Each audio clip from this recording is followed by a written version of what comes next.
They called her a rookie, the quiet one who carried more books than bravado. A young officer in a team of hardened snipers, she was the last name anyone expected to remember. But this story is about the moment that changed all of that, the day she reached out across 3,500 meters of wind and heat-bent light, touched a target nobody believed was reachable, and earned a name that would follow her forever, Eagle. It didn't begin with glory. It began with silence, her silence, measured breaths and pencil-thin notes in a weatherproof notebook, while the platoon laughed and rattled cups against the potbelly stove. She listened more than she spoke, calculating angles and margins, sketching hills like ribs on a sleeping animal. If they noticed her at all, it was to say she looked too young for a command patch. They were deployed to a mountain border where the air tasted like iron and smoke. A crosswind, perverse, indecisive, licked every valley. The men called it a sniper's graveyard. She called it a classroom.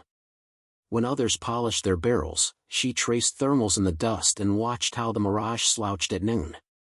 She said little, because every extra word felt like shaking the water before it froze. Her spotter was Brink, a veteran with scabbed knuckles and a laugh like a starter pistol. "Math can't save you when the ground moves," he told her. She wrote that down too. She wrote down everything, humidity like a rumor, fog like an apology, the way sound arrived late, like a guilty friend. And at night, when the wind braided the grass, she practiced the breathing she'd learned from a freediver video, slow, then slower, then gone. On the morning that begins this story, a scribbled radio call split the mountains, high-value courier, guarded, moving at range that made the seniors swear. The captain glanced around the hut for volunteers, his eyes sliding over the young officer as if she were a coat hook. She stood anyway. Brink rolled his gum at her, torn between challenge and curiosity. They had 40 minutes of light and a mile of bad air. It was, as Brink said, a fool's distance. She should have stayed quiet. She didn't. "We make the walk," she said. "And we try." No one agreed. No one stopped her.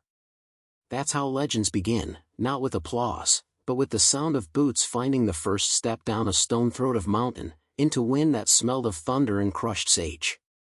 She checked her notebook. She checked her heart. Both were steady. She was not trying to prove them wrong, she was trying to prove the wind right. Wind told the truth if you listen long enough.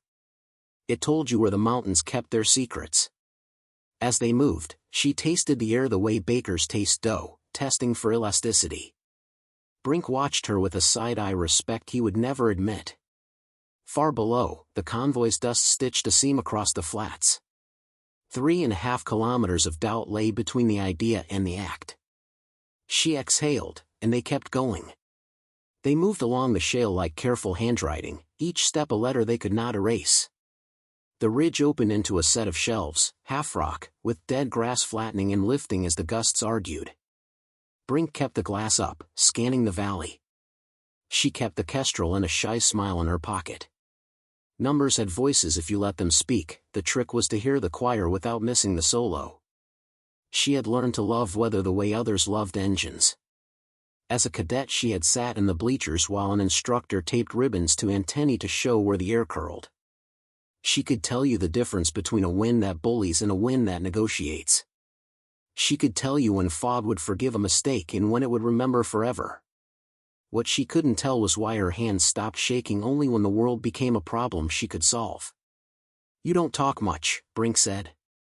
He wasn't accusing, he was weighing. "I'm listening," she said. "The valley's a radio."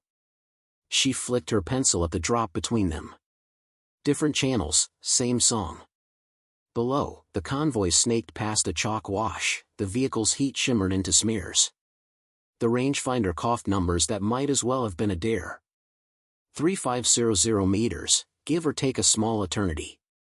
Brink hissed between his teeth. "Even if you print the dope, we'll be timing the bullet with a calendar." She nodded. She wasn't insulted. Ballistics at that distance wasn't a solve, it was a conversation, full of interruptions, drop, drift, spin drift, Coriolis, the lazy bias that long flights acquire, as if the earth itself had opinions. The book helped. The book didn't save you. Her lungs would, if they held steady enough. They found a nest between two crumholes, pines twisted by decades of refusal. She settled the rifle like a tired animal and ran the bolt twice, a ritual against stubborn ghosts. Brink unfolded behind his spotting scope. You really think this is your shot? I think it's someone's lesson, she said. Might as well be ours. Across the flats, a lead truck slowed. Men spilled like punctuation, brief commas of shadow, then stood. The target, if the intel held, would be in the second vehicle, flanked by the kind of men who never laughed in photographs. The air above them peeled in layers. She could feel the gradient like a bruise. The Mirage lay down, then sat up, then lay down again, indecisive as a jury.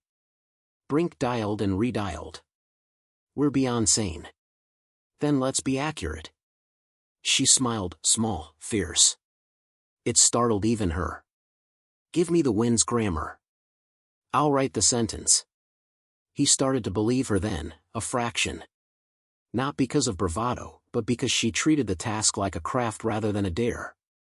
He read the Mirage like Braille, called holds that felt like superstition until they didn't. She built the solution across the turret and in her chest, click by breath. The world narrowed to reticle and rumor. The first thing distance teaches you is humility.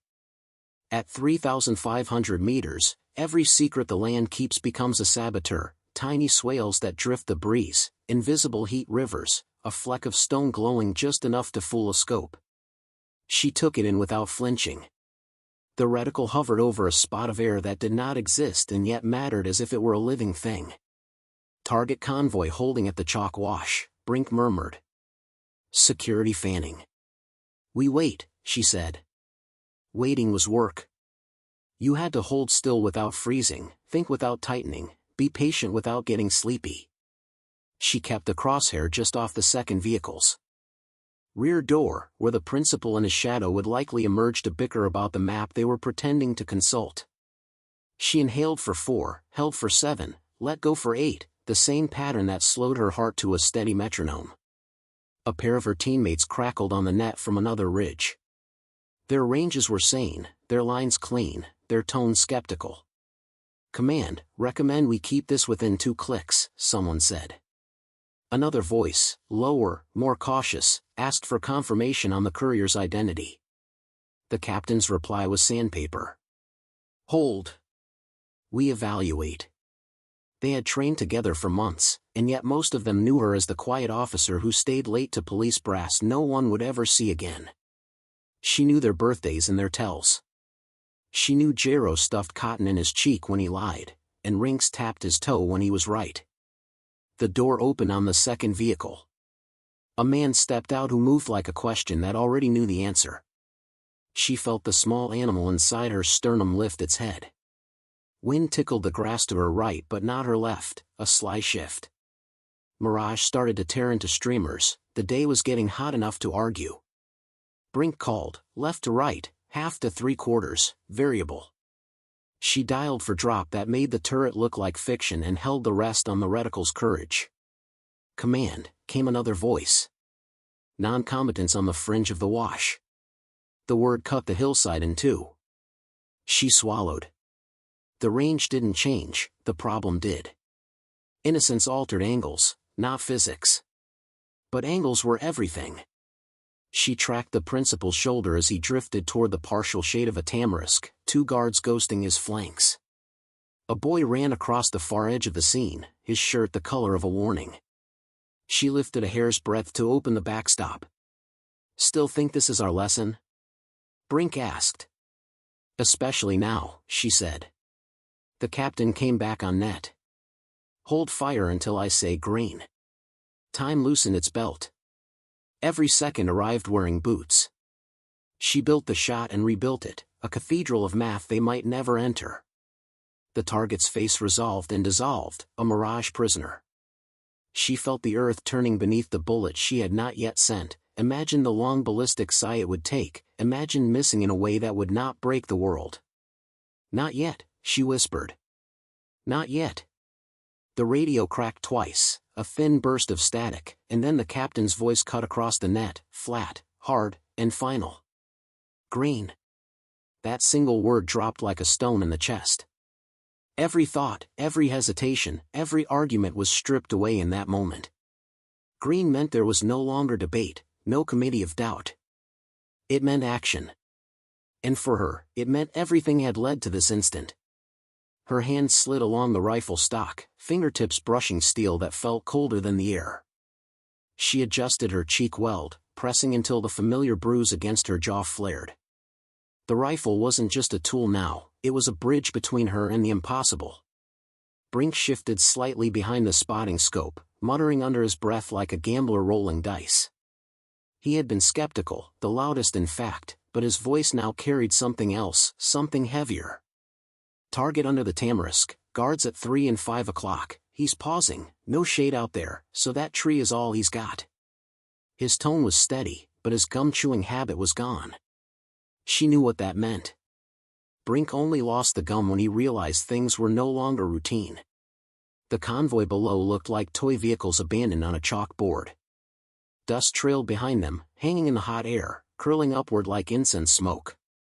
Through the scope, she saw details others would miss, the hesitation in the guard's strides, the casual arrogance of the principal as he stepped from the second vehicle, tugging at his collar like a man untouchable by bullets. 3,500 meters. On paper, it was suicide for a marksman. No school trained you for this. No manual had a neat answer for it. But she had been training long before this day, in silence, in notebooks, in long hours of watching mirage bend and sway as if the earth were speaking in riddles. And she had listened. She inhaled, the air dry and metallic in her throat. A faint streamer of mirage tugged left, then right. The valley was undecided, arguing with itself. Her pencil-sketched maps of winds came back to her, the way air funneled at dawn, the way thermals rose in the late morning. She had written it down for months. And now the notebook whispered the translation. Wind is half value, switching, left to right, Brink reported, his voice clipped, professional. She spoke for the first time in minutes. .7 mils left. Copy, he muttered, making the adjustment on his scope. Her breathing slowed. 1, 2, 3, in. Hold. Release. Again. Each cycle stretched the world thinner, until it was only her, the rifle, the wind, and the target. The chatter on the radio faded into background hum. The guards below scanned the horizon, never once lifting their eyes high enough to see the ridge, as though the sky itself could not kill them.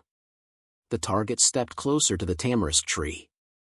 For a moment, his body aligned with the exact imaginary she had been holding in her reticle. The hairline cross settled there, not on him, but on the air an arm's length ahead, the place the bullet would arrive after 4 seconds of silent flight. 4 seconds. That was all. She pressed the trigger. The rifle bucked, a deep concussive roar echoing through the ridge. Birds burst from the crags, the sound rolling down into the valley like thunder announcing itself late. A casing ejected, spinning in a small arc before clattering against stone. And then silence. The bullet was gone, a seed launched into 4 long seconds of eternity. 4 seconds is nothing when you're tying your boots, taking a sip of water, glancing at a watch.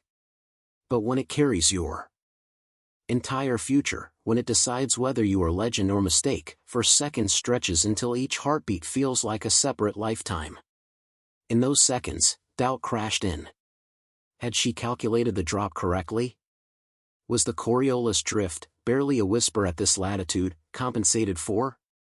What if the mirage had lied, pulling her hold just far enough to send the shot past harmlessly? Her chest tightened, but she held her breath. This was no longer in her hands. 1 second. 2. Brink's eye was locked on the glass, unblinking. She could hear his breath quicken, shallow and uneven. 3 seconds. The target shifted slightly, gesturing at something with his hand. Guards looked down at the map they were pretending to read. 4. The man jerked, folding at the waist, knees buckling, arms snapping upward in a grotesque marionette's dance before gravity claimed him. He collapsed into the chalk dust. The guards froze in confusion before instinct ripped through them, shouts, scattering, guns raised, but too late. Brink sucked in air like he'd been drowning. His voice was raw, almost reverent. No damn way. No way. Radios erupted with noise. Target down. Target down. Confirm, repeat, confirmed. The captain's voice punched through, hard-edged, incredulous but calm. 3500 meters. Who fired? Brink looked at her. She didn't move, didn't speak. She simply lifted her head from the scope, her cheek raw, her hands trembling slightly as the adrenaline at last found a way out. Brink swallowed, then keyed the mic. She did. There was silence across the net. The kind of silence where a dozen men tried to understand what had just happened. And then, slowly, like a ripple spreading across still water, the name began. Eagle. Not a joke this time. Not sarcasm. A recognition. A birth. She sat back, staring at the tamarisk tree, now just another patch of shade in the valley. The man beneath it would be written in a report, filed into history. But her? She had crossed 3,500 meters of disbelief and carved herself into something larger. The myth had begun. The camp never sounded the same after that day. Conversations shifted the way a current bends around a rock. Men who once barely noticed her now fell quiet when she entered, eyes flicking toward her before darting away, as if she carried something fragile or dangerous, invisible on her shoulders. The word eagle moved faster than any order. It slipped through radio chatter, echoed in the cook tent, was scribbled on chalkboards, even whispered with awe by soldiers who hadn't even been on the ridge. She heard it first that evening, in the low glow of lanterns. Jero, the loudest joker of the squad, stood, tin cup in hand, and raised it. To the eagle, he said, grinning, and the laughter that followed wasn't mocking. It was celebration, relief, respect. The men clinked cups. The name stuck. She forced a smile, but inside she recoiled. The nickname felt like a uniform 2 sizes too big, a costume she wasn't sure she could fill again. She wasn't an eagle, she was just a woman with notebooks full of wind scribbles, someone who had listened harder than most and gotten lucky once. Or was it luck? That question gnawed at her, even as others tried to bury it with praise. The next morning, someone had scrawled a crude eagle in charcoal on her rucksack. Another time, Rink saluted her with 2 fingers raised like wings, chuckling. Even the captain, stoic as always, referred to her in the after-action report as Eagle, confirmed long-range kill. She didn't even see her real name on the document. She wanted to tell them she hadn't transformed into a creature of myth overnight. That she was still the same quiet officer, still hesitant in crowds, still uncertain whether her skills were enough. But myths don't ask for permission, they grow, whether you water them or not. Her doubts followed her like a shadow. At night, lying awake in her bunk, she replayed the shot endlessly, second by second. She could feel the trigger break, hear the casing clink against rock, taste the air drying her throat. And then came the 4 eternal seconds of doubt, stretched out across every replay in her mind.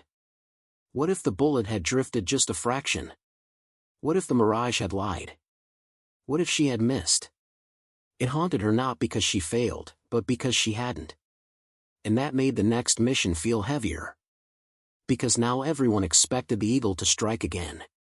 Brink, her spotter, tried to keep her steady. He had shifted since that day, less sarcasm, more watchful pride. Sitting on a crate one evening, chewing his endless gum, he looked at her and said, "You know what the difference is between you and luck?" She frowned. "What?" "Luck doesn't take notes. Luck doesn't wait for hours, marking down the way dust falls or how mirage breathes. Luck doesn't build a cathedral of patience just to live inside it. You earn that shot. Stop giving the wind all the credit." She didn't answer. She just stared at her hands, remembering how they shook afterward. She wasn't sure whether his words comforted or frightened her more. Because earning it meant she might be expected to earn it again. The first mission after the long shot came quickly. The team was assigned to cover a patrol moving through hostile valleys. They hiked at dawn, boots crunching frost, and though no one said it outright, she felt their glances. Jero, usually quick with jokes, was strangely silent. Rinks adjusted his scope with extra care, as if anticipating a moment where her skill would once again be tested. She carried the weight quietly. Every step felt like walking inside a rumor she couldn't control. They all wanted Eagle, the legend, the miracle worker. But she was still herself, still scribbling wind notes in margins, still afraid of failing in front of the very men who now believed in her most. As they settled into position overlooking the valley, Brink leaned close, lowering his voice. "Ignore them. Just do what you always do." She nodded, but she could feel it, the weight of expectation heavier than any rucksack. Every movement of the air became amplified in her mind. Every shimmer of heat seemed like a test. She didn't want to let them down, but even more, she didn't want to let herself believe the myth and forget the student she still was. The patrol went smoothly. No shots fired. No miracles required. But afterward, as they packed up, she overheard one of the younger soldiers whisper to another, "Guess Eagle only flies when the big prey shows up." They laughed softly. It stung more than she admitted. That night, she sat outside the camp, notebook in her lap, listening to the wind rustle through canvas tents.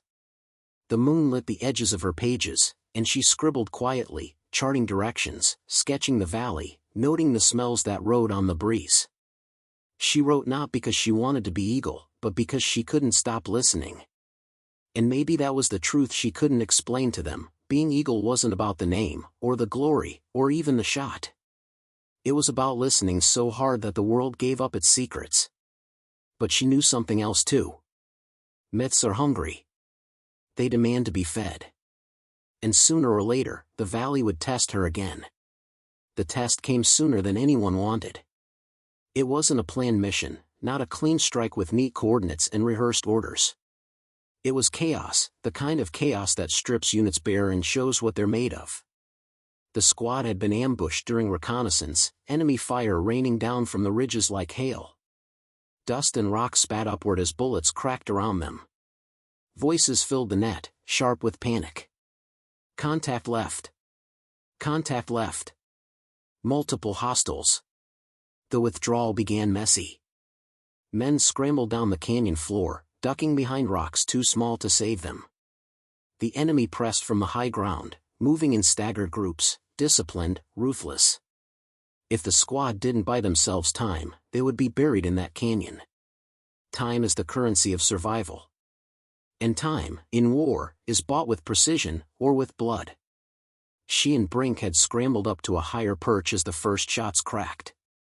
The climb burned her lungs, but when she dropped to the rocks and slid her rifle into position, the world narrowed again. Panic on the net. Echoing gunfire. Shadows darting across ridges. And then silence inside her chest, the silence she knew better than any name. Brink flopped behind the spotting scope, cursing. Whole ridge is crawling. 5, no, 7, targets, moving smart. They're bounding forward. These guys know what they're doing. She pressed her cheek to the stock, ignoring the sting of the bruise that never seemed to heal. Through the glass, the enemy looked sharper than paper silhouettes ever did. They ducked, moved, covered one another with perfect rhythm. This wasn't rabble. This was trained. The squad below shouted for cover.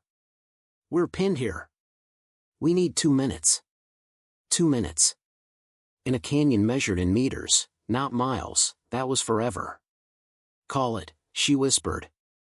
Brink rattled corrections, his tone clipped but steady, like a man finally admitting there was no room left for doubt. She dialed elevation, adjusted for wind curling down the canyon walls like a snake. Her first shot cracked, echoing like thunder in stone corridors. Down below, one of the advancing figures jerked, collapsed mid-stride, arms flailing before he slammed against the canyon wall. The squad cheered in the net, but there was no time to bask. Brink's voice cut sharp, shift left, 400 meters, crouched behind boulder. She slid, held, fired again. Another figure dropped, rifle clattering against rock. The ridge went silent for a moment. The enemy paused, not because of numbers, but because of doubt. Someone, somewhere out there, had just erased 2 trained men with surgical precision. Fear crept in like frost. "Keep them guessing," Brink said, gum chewing fast now, his nerves finally visible. And she did. Shot after shot, not rushed but measured. Each pull of the trigger wasn't about glory, it was currency. Each bullet bought 10 seconds. 10 seconds for her brothers below to move, to regroup, to breathe. The radio chatter steadied. Panic dulled into determination. The squad began bounding backward, moving with rhythm now, covered not by chance but by her. "Eagles got us," someone said over the net. She flinched at the name, but didn't stop. The enemy tried to adapt. They spread wider, shifted their advance. She shifted with them, Brink calling, her breathing steady, her finger pressing smooth, over and over. Heat built in the barrel. Her cheek felt raw, skin rubbed against metal. Her shoulder throbbed with every recoil. She ignored it all. Precision was purchase. Purchase was survival. By the time the last friendly call sign reported clear, the canyon was scattered with still figures. The enemy had stopped advancing, unwilling to press against the invisible wall she had built with steel and silence. Only then did she lower the rifle, muscles trembling, heart pounding not from nerves but from exhaustion. She had fired until her body was a bruise, until the rifle felt like an extension of her bones. The net exploded with relief. "We're clear. We're clear." Brink sat back, pulling the gum from his mouth, staring at her with a grin that was half pride, half disbelief. "See," he said hoarsely. "Not a one-time story. Eagle. That's who you are now." She only nodded, too tired to argue. Inside, she whispered the truth to herself, "I wasn't saving legends. I was just listening to the valley again." But she also knew this, the myth had grown teeth. It was no longer just about that one impossible shot. She had proven herself in the ugliest test of all, sustained chaos, not a clean miracle. And as much as she resisted the name, she felt the squad below carrying it with them like armor. Maybe that was enough. Wars never end neatly. They grind on until maps blur and faces vanish. Through it all, she stayed with her team. Reports no longer used her real name. They simply wrote, "Eagle held the ridge. Eagle confirmed Overwatch." The myth had consumed the woman. And yet, in quiet moments, she still felt like the cadet with notebooks, sketching wins, listening to silence. That hadn't changed. The difference was that others now saw her patience, her calm, as something extraordinary. One evening, after weeks of missions, the captain found her alone, rifle resting across her knees. The horizon bled orange into violet, the sky heavy with dust. He stood silently for a while before speaking. "Do you know why they call you Eagle?" She shrugged. "Because of one shot." "No," he said softly. "Because you see farther than the rest of us. Not just through glass. You wait when others rush. You trust the silence. That's rarer than skill." She didn't answer. She simply closed her notebook, the wind tugging at its corners. For the first time, she allowed herself a small smile. Maybe she wasn't the eagle they imagined, soaring above them, untouchable. Maybe she was something quieter, a soldier who listened, who trusted the valley, who gave her brothers the time they needed to live. And sometimes, that was all an eagle really was.